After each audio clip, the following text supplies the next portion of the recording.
So we are going to do back exercise of the making of regional cultures. Question 1. Match the following. Anantvarman.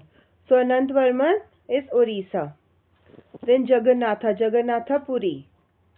Then Mayodapuram is in Kerala. Lilata Lakam is again Kerala. Mangal Kavya is Bengal. And miniature are from Kangra. Next question, what is Mani Pravalam? Name a book written in that language. So answer will be Mani Pravalam means diamonds and corals, referring to the two languages, Sanskrit and the regional language.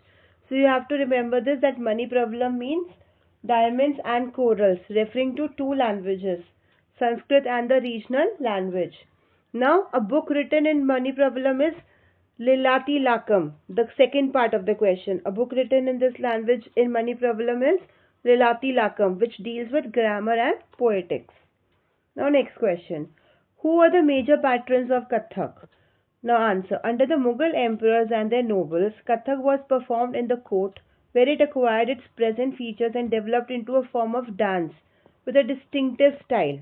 Subsequently, in the true traditions or gharanas, one in the courts of Rajasthan, Jaipur and other in the Lucknow.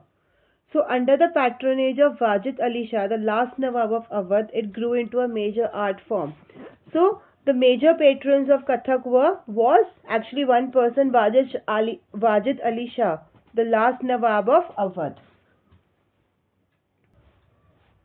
Question 4. What are the important architectural features of the temples of Bengal? Now because it is a long answer, children, I have divided into 4 points. So first point.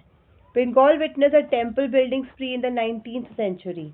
Many of the modest brick and terracotta temples in Bengal were built with the support of several low social groups, such as the Kolu oil pressers and the Kansari bell metal workers. Why low social groups were appointed? Because to give them employment.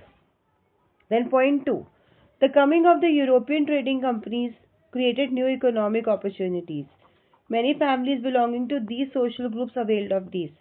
As the social and economic position improved, they proclaimed the status for the construction of temples. And then when local deities once worshipped in thatched huts in villages gained the recognition of the Brahmanas, the images began to be housed in temples. Then point 3. The temples began to copy the double-roofed or four-roof structure of the thatched huts. This led to the evolution of the typical Bengali style in temple architecture.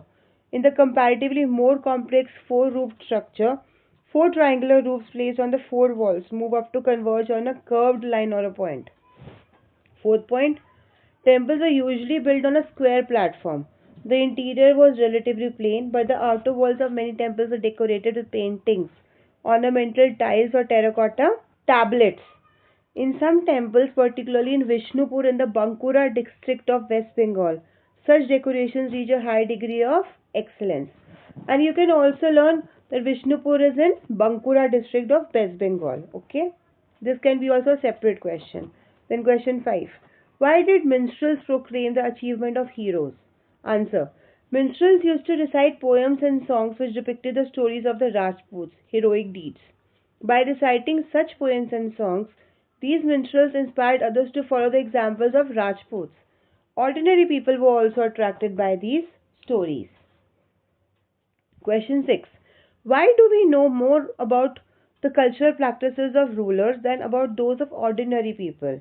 Now, according to me, we know more about the cultural practices of rulers than those about ordinary people, because the ordinary people follow the cultural practices adopted by the kings, emperors.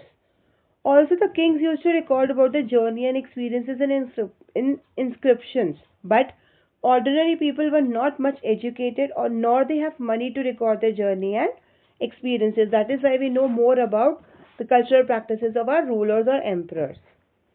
Then question 7. Why did conquerors try to control the temple of Jagannatha at Puri? As the temple of Jagannatha at Puri gained in importance as a center of pilgrimage, its authority in social and political matters also increased. All those who conquered Orissa, such as the Mughals, the Marathas, and the English East India Company, attempted to gain control over the temple. They felt that this would make their rule acceptable to the local people. Why were temples built in Bengal? Bengal also witnessed a temple building spree in the 19th century. We have seen that the temples and other religious structures were often built by individuals or groups who were becoming powerful to both demonstrate their power and to proclaim their piety. So the temples were built in Bengal because the emperors want to demonstrate their power and proclaim their piety. Here we come to the end of this exercise. Thank you.